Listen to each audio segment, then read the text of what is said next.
یہ جو حالات بن رہے ہیں، یہ طالبان تو ایک نقطۂ آغاز ہے۔ یہ جو حالات بن رہے ہیں، نبی اکرم صلی اللہ علیہ وسلم کی حدیث کو دیکھیں تو لگتا یوں ہے کہ اب کی بات ہے، یا 10 سال کی یا 5 سال کی، کب ہوگا کب نہیں ہوگا۔ حالات امام مہدی کے بن رہے ہیں، اور وہ اصل امتحان ہونا ہے۔ وہ خوشی کی بات نہیں ہے، وہ آزمائش کی گھڑی ہے۔ اور امام مہدی نے جب بیعت لینی ہے نا، تو اس نے جہاد پر بیعت لینی ہے، جس کا معنی قتال ہے۔ جہاد کی وہ آخری کڑی، قتال پر بیعت لینی ہے۔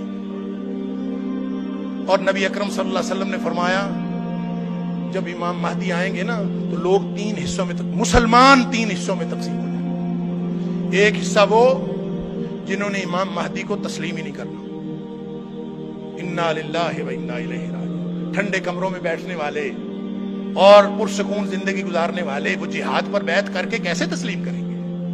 قتال پر بیعت کرنی ہے، وہ ان کے پاس 1000 دلیلیں ہوں گی، جیسے آج ہمارے پاس طالبان کے خلاف 1000 دلیلیں موجود ہیں۔ لہذا جہاد اور قتال پر بیعت ہوگی۔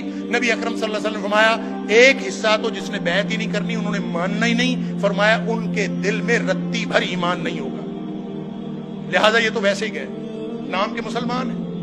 باقی جو 2 حصے رہ گئے، فرمایا ان میں سے آدھے، یعنی تیسرا حصہ ٹوٹل میں سے، وہ شہید ہو جائے گا اس جدوجہد کے اندر، اس قتال کے اندر۔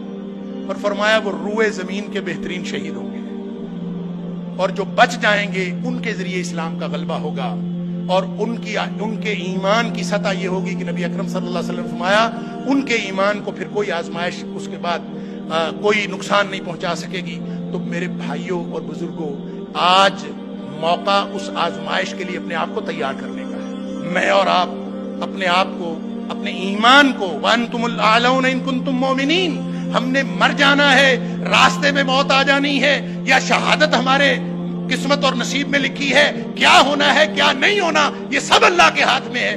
صرف ہمارے ذمہ یہ ہے کہ میں اور آپ اسی وقت ہر لمحے ہم اللہ کے دین کو اپنی زندگی کی پہلی ترجیح بناتے ہیں کہ نہیں۔ اگر آج ہم اللہ کے دین کو اپنی پہلی ترجیح بنا لیں تو انشاءاللہ غلبہ دین کا آغاز آج سے شروع ہو جائے گا۔ اللہ تعالیٰ مجھے اور آپ کو ہم سب کو توفیق عطا فرمائے۔ وآخر دعوانا الحمدللہ۔